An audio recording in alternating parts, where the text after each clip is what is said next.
The House of Representatives this morning reauthorized the controversial FISA law, and in doing so expanded the surveillance powers given to the Trump administration.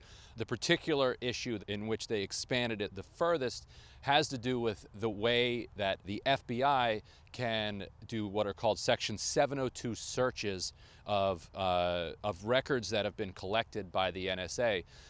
Over the years, the FBI, some, including me, would say unconstitutionally, have been treating this database almost like Google. In fact, some FBI agents have referred to it as practically like doing a Google search.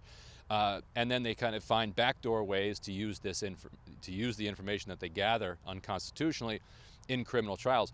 What this would end up doing is legalizing some of that. And so it's been a common practice. It's something that civil libertarians, some judges have tried to push back on. This bill would kind of cement it in law. Now, if it's found unconstitutional, it could still be thrown out, but having the power of the law behind them would help dramatically.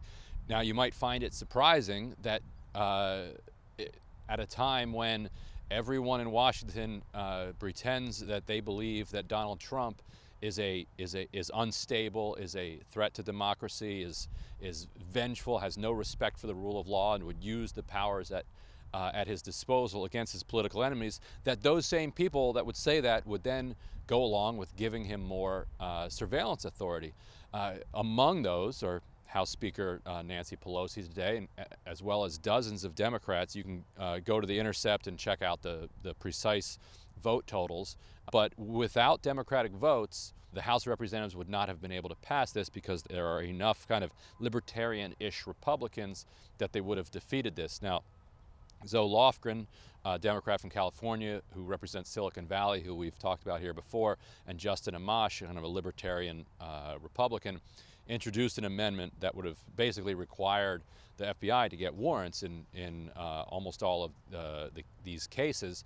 That was defeated with, I believe, 55 or 58 Democrats voting against it. Again, if Democrats had gone for it, it would have passed.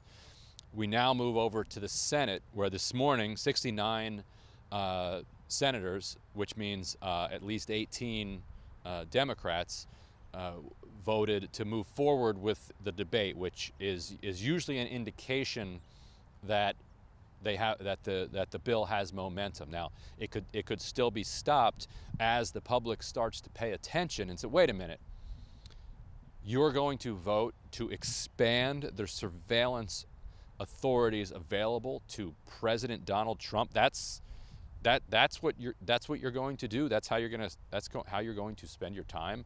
And it's possible that enough senators will be shamed into saying no.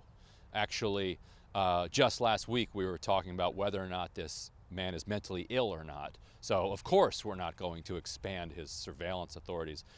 So we'll see over the next day or two as this debate unfolds. But I think without an outcry, I think it will go through. If the so-called resistance kicks into gear, then I think enough Democrats will say no. And for Democrats who are worried about these national security voters, if such a thing exists, it's not hard to say, I support allowing law enforcement and intelligence agencies to root out terrorist activity wherever they can find it, but I'm not about to give Donald Trump the power of an expanded power of mass surveillance.